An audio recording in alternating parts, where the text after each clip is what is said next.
101 camera. Hmm. Okay, so what would you consider your greatest single achievement in life? That's a hard question. Marrying Morris and having children.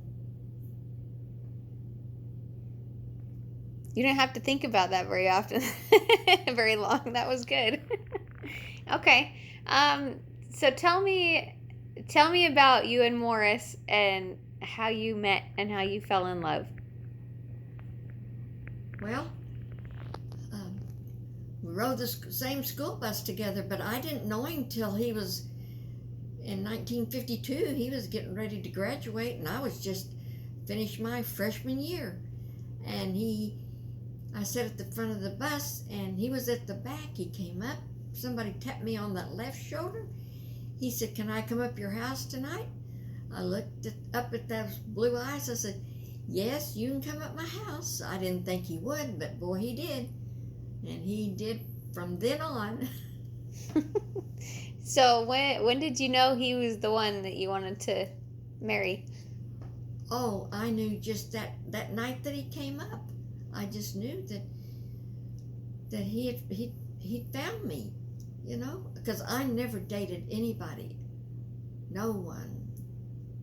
I was just waiting for that right person, for the Lord to send me that right big hunk of guy. He sure was. Yeah. So what helped you see that? Did you just have a special feeling? Were there certain things you noticed about him? How did you know? I just knew his kindness, and he was, so gentle. He just, I just knew that the Spirit just let me know that he was just a real good son. He was just a good son of our Heavenly Father and Jesus. Man, I would agree with that. Okay, so think back, if you can tell me the story of how your grandparents met and fell in love. Yes, my mother's mother and dad, they lived in this little community called McAnally Flats, and there was this little river that ran in their town, and that's where they would meet. And so my grandfather asked her to marry him, and so she had a lot of sisters and brothers, and her dad was a strict school teacher. He was a strict man. Her mother wasn't so much, but she slipped out of the window and she went down to that little river-like, creek-like, and there was 2 horses. My grandfather was on a horse, and he had a horse waiting for her, and she got on the horse. They went over this mountain, and there was a preacher on the other side, and his wife was sticking her head out because she had to be the witness, and the preacher married them on their horse. So they snuck out to get married. Yeah. On their horse. Yeah. Wow. Where did they live after that? Where did they live? Mm-hmm.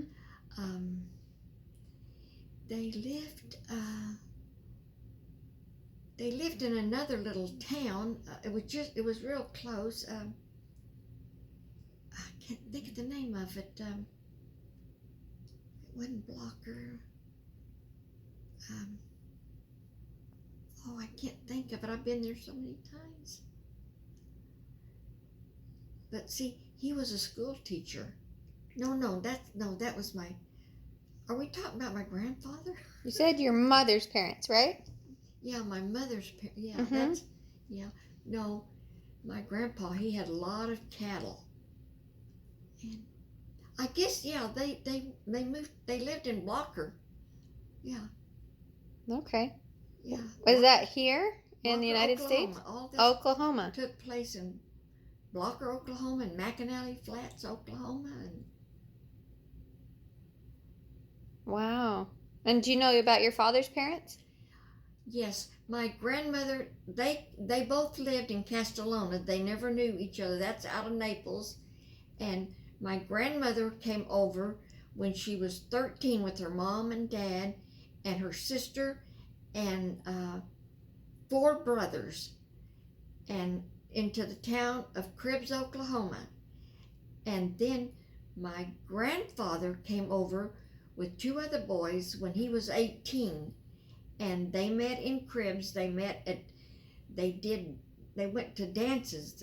The Italian people, they danced the polka like you wouldn't believe, and they all got together and had, big meals, the spaghetti, meatballs, all kind of stuff. Their Italian food, and when they danced together, that was it. They said she was so beautiful, and she was, and so they said their wedding lasted for weeks. Oh, wow. Yeah. Everybody was excited for them. An Italian wedding. Wow. An Italian wedding. Okay, so let's go to your childhood. Who was your first best friend?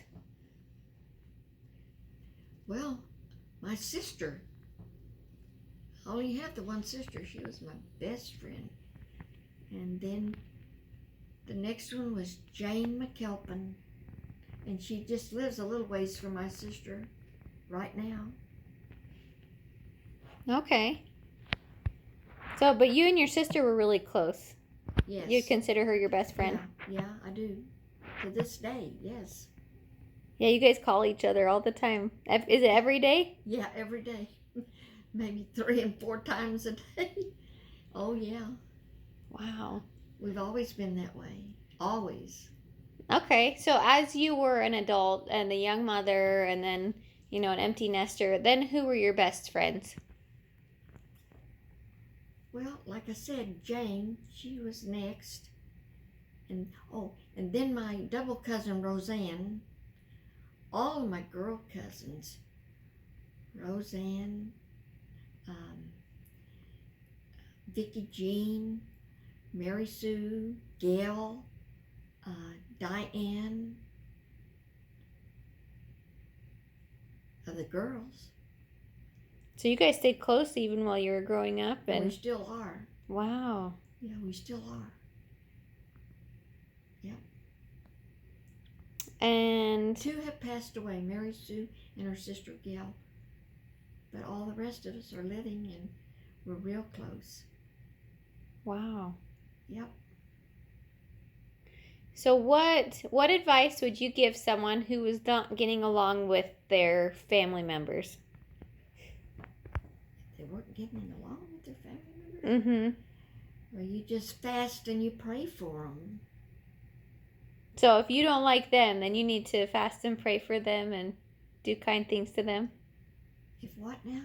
So are you saying that if I had a problem with someone, then I should fast and pray for them and do kind things for them? Oh, yeah.